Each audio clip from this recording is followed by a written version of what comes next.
The Crusaders have just beaten the Blues 36-20, and I believe that is with a bonus point. And they now move into fourth position, just ahead of the Reds and behind the Blues. But from this game, there's two things that I learned. The Blues need to change this one thing if they want to do well in the playoffs, actually make the playoffs and do well. And number two, Leicester Fainga'anuku. It's time we have a discussion about him being a 7 and being a 7 with the All Blacks. If you're new here, my name is Dex. This is Box to Box Overlap, and I review Super Rugby. I've been away for a while. Life has been happening. A lot of sports have been happening, but I'm back, baby. Let's get straight into it. Number one, the Blues need to start dominating contact. Like, that's just, it's just as simple as that. When you look at them, their last game against Moana Pacifica, I believe they beat them by 45 points to 19. But at halftime, the game was close. Like, I can't remember if Moana were in front at halftime, but it was pretty close. Then second half, they just really stepped up and the talent just took over. Then in this game, they sort of tried the same thing in the sense of, like, they already know they're really big ball carriers. They know they have really huge ball carriers. Like, when you look at their team, when you look at Rampling is a huge guy. Hoskins Tutu, that's all he does, run into people, right? Even the 1, 2, and 3, Tungunafasi, Slater, Tuipulotu, Dari, like, these are people who are actually great ball carriers. So when they're not dominating the contact area, especially they're not getting over the advantage line, I feel like it both works in your favor and against you in some ways. Like, they were getting into contact and they were barely getting over the advantage line, and the Crusaders was just recycling. And the one time it worked in their favor is that the patience meant that the back three had to, like, creep up and create space at the back. And on one or two occasions, that kick over was working. But the disadvantage is, if you're not in their territory, they keep pushing you back, right? Because they're reading you quite easily. So the defense is just setting up and just hitting you. And then Leicester Fainga'anuku comes out of nowhere and gets a turnover. So that's what they kept on doing. So going forward, they're not getting over the advantage line as much as they should, considering how big they are. And they, defensively as well, they're not hitting people. Bro, there's one time Leicester Fainga'anuku got the ball and he went through like 3 people, and then the fourth one just brushed him aside. And I was just like, guys, are we going to tackle this guy or no? You know, like, you made him just go through your entire team and, well, not your entire team, but half your pack, and not even like a proper hand is laid on him. And I felt like that was the difference in this game. Like, there was just moments where if it wasn't Leicester getting through the line, if it was Leo Willie, who again was quite impressive, like the back three of the Crusaders, sorry, not the back three, but the 6, 7, and 8 of the Crusaders really outplayed the Blues. That's Blackadder, Leo Willie, and Fainga'anuku. Outplayed Rampling, Sotutu, and Segna, who had to come in at the 11th minute because Dalton Papali got injured. And I feel like also that was a huge loss for them when he hit his jaw, and we don't know how bad the injury is, but he had to be taken off. Also in this game, I think they were missing Marcel Renata. I didn't see him play. Is he out? He might be injured. So yeah, I think just having someone who actually hits people, Marcel Renata was missing from this game. He didn't play. So then they decided to bench Finlay Christie and Bowden Barrett and started with Perofeta at 10, who also just got back from injury and was given the reins at the 10 position. Peter Aki, for me, was quite solid. Honestly, probably one of the better Blues players in the game. AJ Lam also had his moments, took his try quite well. And it almost felt like the only way the Blues were going to beat the Crusaders was if they constantly got the ball off turnover and then run back and just go at them. Because just going into halftime, I think they were down by like 2 scores, and then they just scored 2 tries out of nowhere and were leading the game, right? So they were leading by a point or 2.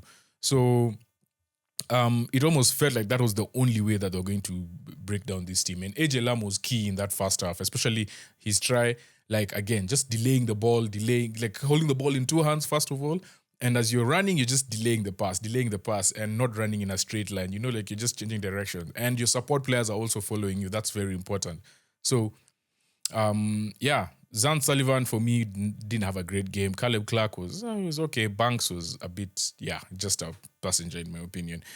So by the time they brought in Finlay Christian Barrett to try and stem the tide, the Crusaders have already scored 2 tries just after halftime. And that's one thing you don't want the Crusaders to do. And I felt like this was a good time to play the Crusaders for the Blues. Like, they are not the most confident side. They just lost to the Hurricanes last week, 38-31. Of course, they beat the Warriors before that, but they lost to the Force before that, and they lost to the Reds before that. So, in terms of confidence, like, I felt like this was a good time to play them, but yeah, it happened. All right, second thing. That's a shrub there. Leicester Fainga'anuku, my goodness, like, this boy, what do you do with him? What do we do with him? Because I took a photo of the stats because I was on the treadmill and as I was watching this game, and when the game ended, they showed us a stat, and I just wanted to point it out as we go along. So he had 7 carries, he had 51 carry meters, 9 tackles, and 1 try assist. To be fair, the second one, the second try they scored, I believe it was Jamie Hanna. That should also kind of be his try assist because he's the one who made the kick. And then the Blues defender just knocked the ball back. Hannah got through, took the ball and went and scored. So technically it's his try assist. The one that was really impressive was the one that he gave Sevu Reis, right? So at this point he was playing halfback. He gets the ball, he looks up, when the 22, he's like, I'm not seeing anything happen. Left foot, just grab her into the try area, and Sevu Reis is there. So this guy he's just crazy. He's played the last 3 games, I believe, at the 7. He started at the 7 today. Then when McLeod got injured, he had to move to the centers. And then they brought in, I believe it was, who was brought in for him? Gardner. I believe it was Dom Gardner who came in for McLeod. So then he moved back to the centers. The one thing he said when he was being interviewed after the game is like he's now really realizing like, hey, being a forward is not easy. Like, it's tough because the amount of work you're being put in is crazy. The craziest sight is even just seeing him have the straps around just above his knees, knowing that he's going to be going for lineouts. Like, that's just insane. Like, that's just fully embracing your role. And again, he's almost a must pick for the All Blacks at this point, right? Because he reminds me of those players who you have in your squad. An injury would come up at any time, and then you have to do like squad rotation and be like, all right, Leicester, jump into the 7. We have backs in the back. We might as well get a back and bring him in.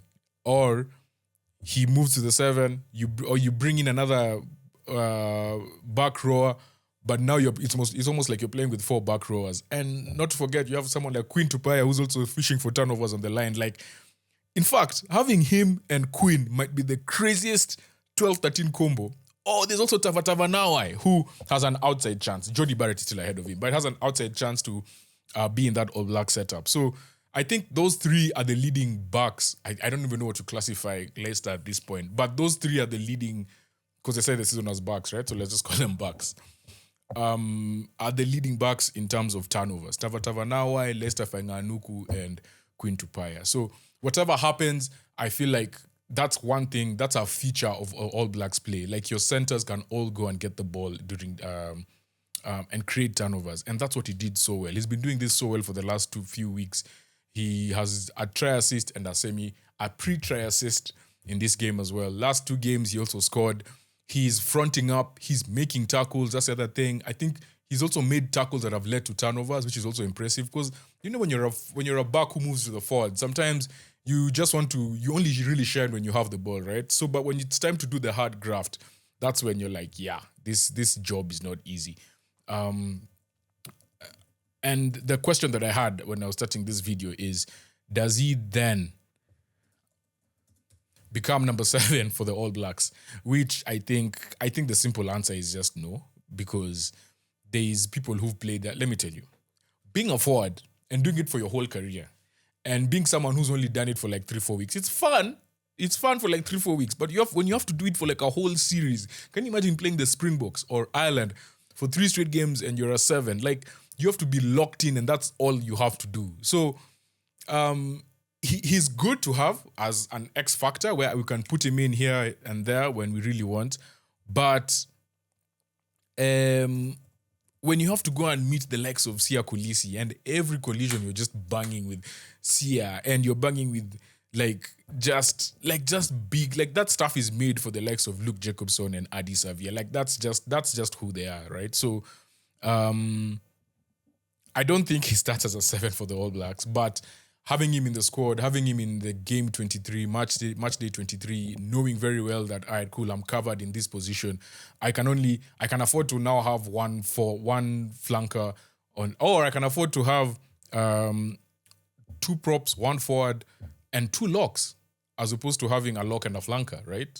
Knowing that one lock can play as a flank and Leicester can even move to the 7. So he gives them versatility, and soon I'm going to make a video on why being versatile in sport has just changed sports everywhere. And it doesn't matter which sport it is, rugby, cricket, football, it doesn't matter.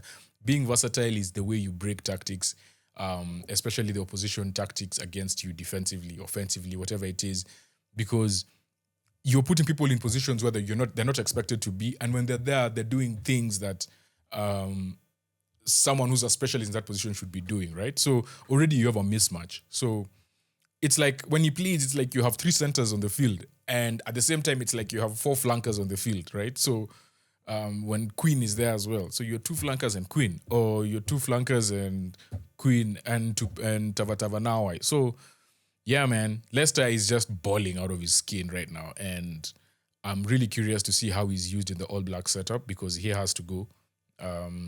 Again, later this year, there's that big tour that the All Blacks are doing, and I believe the squad will be even bigger. So yeah, there's lots of opportunity to play him, like against the Lions and all those teams. So yeah, let's see how that goes. With that being said, that is my recap for Crusaders and the Blues. As we mentioned earlier, the Crusaders now move into, obviously the Chiefs have already played, so I'm doing this post-match after the Chiefs have played as well. So Chiefs have already won.